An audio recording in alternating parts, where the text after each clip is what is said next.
رحم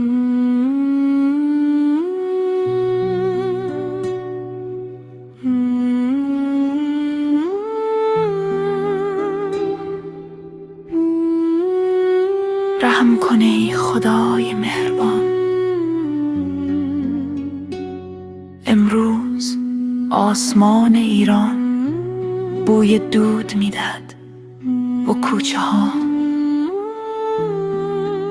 نام کودکانی را صدا میزنند که دیگر جواب نمیدهند. یک مدرسه بود با خنده های کوچک، با کیفه های رنگی، با مداده هایی که تازه نوک گرفته بودند برای رویا. اما ناگهان صدای انفجار جای زنگ تفریح را گرفت و دفترهای مشق با خاکستر آمیخت.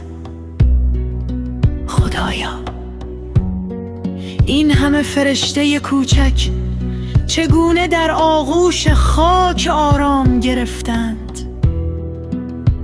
مگر نه اینکه دلهایشان هنوز پر از نقاشی خورشید بود؟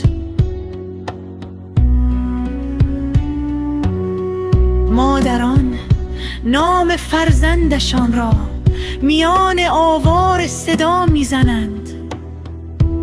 پدران با دستانی لرزان دنبال کفشای کوچک میگردند.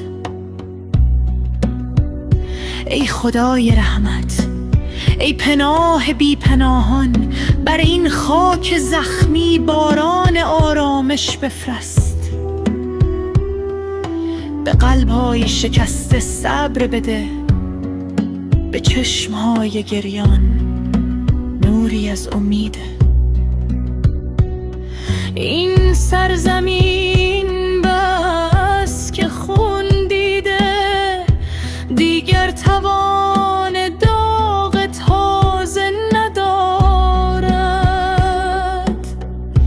جنگ جز مادران سیاه پوش چه به جا گذاشته است؟ جز نیمکت‌های خالی و زنگایی که بی صدا مانده